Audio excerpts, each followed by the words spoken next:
எல்லோரும் எப்படி இருக்கீங்க? நல்லா இருக்கீங்களாப்பா? நாங்கள் நல்லா இருக்கோம். நீங்கள் நல்லா இருக்கீங்களா? இன்றைக்கி வந்து நம்ம நோன்பு திறக்கிறதுக்கு நோன்பு கஞ்சி வைக்க போகிறோம். எப்படியும் வாங்க வீடியோக்குள்ளே போகலாம். இப்போ வந்து 2-3 பேர் சாப்பிட்ற மாதிரி நம்ம வந்து இப்போ கப்புக்கு ஒரு அரிசி எடுத்துருக்கோம். அது பச்சை அரிசி இருந்தாலும் சரி, புழுங்கரிசி இருந்தாலும் சரி, நொய்யாக இருந்தால் கூட எடுத்துக்கலாம். இதுக்கு டேஸ்ட்டு கொடுக்குது பச்சை பருப்பு. இது வந்து ஒரு 1/4 எடுத்துருக்கேன். இப்போ இது ரெண்டையும் கழுவி நம்ம அடுப்பை தண்ணி நல்லா கொதிச்சுட்டு இருக்கு பாருங்கள். தண்ணியை 4 கப்பு தண்ணி வச்சுருக்கேன். அரிசி நான் வந்து பாஸ்மதி அரிசி எடுத்துருக்கேன். நீங்கள் எந்த அரிசினாலும் எடுத்துக்கலாம். பச்சை அரிசி எடுத்துக்கலாம், புழுங்கரிசி எடுத்துக்கலாம், நொய் எடுத்துக்கலாம். இது வந்து நல்லா வேகட்டும். பாருங்கள், அரிசியும் தண்ணியும் ஒன்று போல் சமமாக இருக்குது. ஒரு கப்பு அந்த அரிசிக்கு 4 கப்பு தண்ணி ஊற்றினேன். இந்த கஞ்சிக்கு வந்து நிறைய தண்ணி இருக்கணும். நான் வந்து இப்போ தேவையான அளவு உப்பு போட்டுக்கிட்டேன். உப்பு போட்டுட்டு நான் வந்து விசில் விட போகிறேன். விசில் வந்து ஆஃப் பண்ணிடலாம். அதுக்கு தாளித்து ஊற்ற போகிறோம். கொஞ்சம் எண்ணெய் ஊற்றிக்கலாம். நீங்கள் எந்த எண்ணெயும் ஊற்றிக்கணுங்க. நான் தேங்காய் எண்ணெய் ஊற்றிருக்கேன். அது கூட கொஞ்சோண்டு நெய்,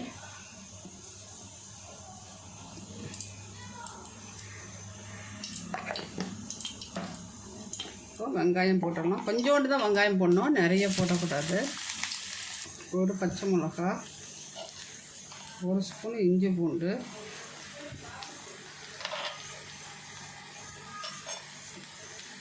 இஞ்சி பூண்டு நல்லா வாசனை வந்துடுச்சு.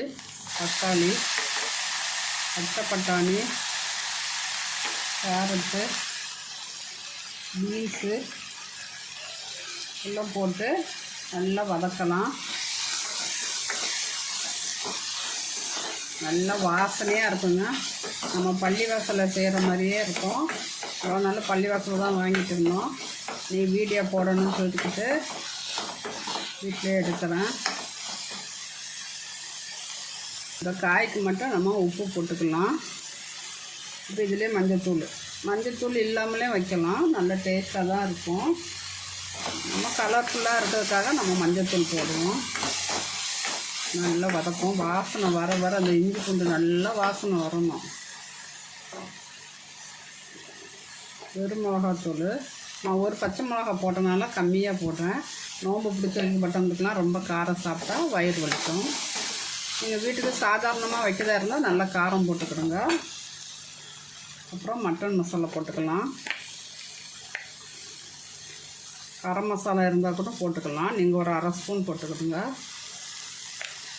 இப்போ தண்ணி ஊற்றிடலாம்.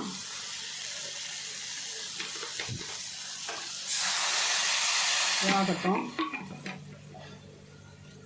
இது எண்ணெயிலே போட மறந்துட்டேன். கொஞ்சம் புதினா, கொஞ்சம் மல்லித்தலை பாருங்க. நம்ம வந்து பட்டாணி பருப்பு ஊற போட்டிருக்கோம் வடக்கி. இது நல்லா மொறுமொறுன்னு இருக்கும். 4 ஹவர் போடணும். போட்டால் நல்லா நிறைய உப்பி வரும். அது கூட ஒரு 3 பச்சை மிளகா, ஒரு துண்டு இஞ்சி, தேவையான அளவு உப்பும் போட்டு மிக்சியில் அரைச்சிட்டு வந்துடலாம். இப்போ பாருங்கள், நம்ம கஞ்சி வெந்து நல்ல கொலன்னு இருக்குது. நம்ம எவ்வளோ தண்ணி வேணாலும் நம்ம ஊற்றிக்கலாம். அடுப்பில் காய் வெந்துச்சு. இப்போ எடுத்து இதில் ஊற்றிடலாம்.